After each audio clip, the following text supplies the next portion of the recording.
యేసుక్రీస్తు నామములో మీ అందరికీ శుభములు తెలియపరుస్తున్నాను.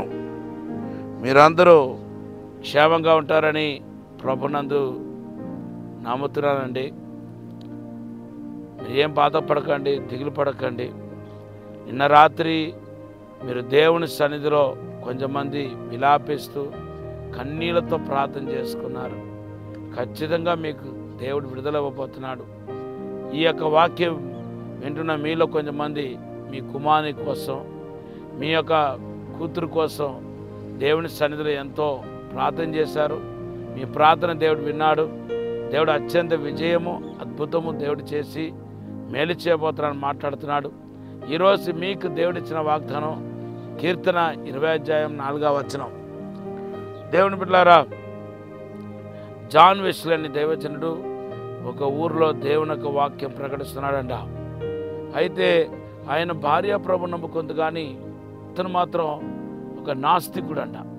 అసలు దేవుడు అంటే అసలు కిట్టనివాడంట. అయితే భార్యను డ్రాప్ చేయడానికి వచ్చినప్పుడు ఆయన గట్టిగా చెవులు మూసుకున్నాడు.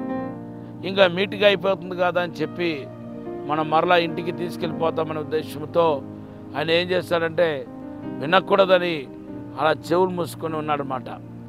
సడన్గా ఒక పురుగు వచ్చి ఆయన నొసట మీద తాకితే ఆ పురుగును తీయటానికి ఇలా చేయి తీశాడంట.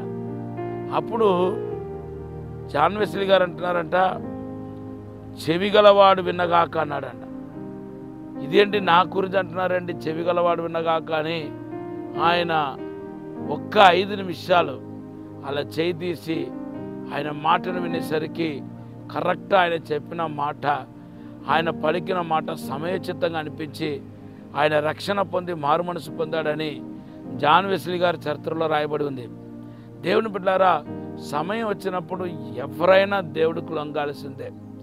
ఈరోజు ఈ వాక్యం వింటున్న మీ జీవితంలో చాలామంది, మరి నా భర్త రక్షించబడలేదు, నా తమ్ముడు, నా తోడపుట్టిన వాళ్ళు రక్షించబడలేదు, నా స్నేహితుల కొరకు ప్రార్థన చేశాను, వాళ్ళు ప్రభు నమ్ముకోవట్లేదు, నా పిల్లలు నమ్ముకోవట్లేదని ఎంతో దిగులు పడతా బాధపడతా ఈ మాట వింటున్నారు కదా. నేను మీకు ఒక శుభవార్త చెప్తున్నాను. మీ ప్రార్థనలన్నీ దేవుడు ఆలకించాడు. ఈ 2024లో మీ కుటుంబ సభ్యులందరూ రక్షించబడతారు. మీరు రాసుకోండి, ఖచ్చితంగా ఈ ప్రవచన మాట నెరవేరుతాయి. ఇప్పుడైతే మనసులో మీరు ఏదైతే అనుకుంటున్నారో, ఎవరైతే రక్షణ పొందాలని చెప్పి ఆశపడుతున్నారో వాళ్ళందరూ ఖచ్చితంగా రక్షించబడతారు, ప్రభు దగ్గరకు వస్తారు. దేవుడి కంటే ఒక సమయం ఉంది.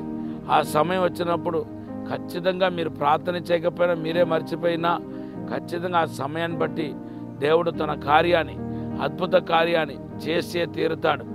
అందుకొరకే బైబిల్లో ఆ తగిన కాలం అంటూ, లేకపోతే అనుకూల సమయం అంటూ ఈ యొక్క కాలాన్ని బట్టి చూస్తే ఆ టైం వచ్చేసరికి మాత్రం దేవుడు తన కార్యాన్ని చేయక మానడని అర్థమవుతుంది. యోబు గ్రంథం 42వ అధ్యాయం మొదటి 2 వచనంలో చూస్తే దేవుడు ఏదైతే తలస్తున్నాడో అది చేసే తీరుతాడని మన పరిశుద్ధ గ్రంథంలో చూస్తున్నాం.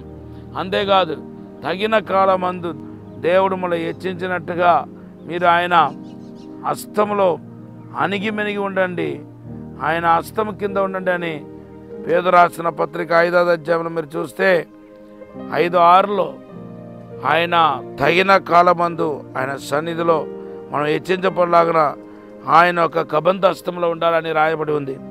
అంతేకాదు, 2 కొరింథీ పత్రిక 6వ అధ్యాయం 2వ వచనంలో ఏమని రాయబడి ఉందంటే ఇదే అనుకూల సమయం అని రాయబడి ఉంది. కనుక దేవుడికి సమయం అంటూ ఒకటి ఉంది.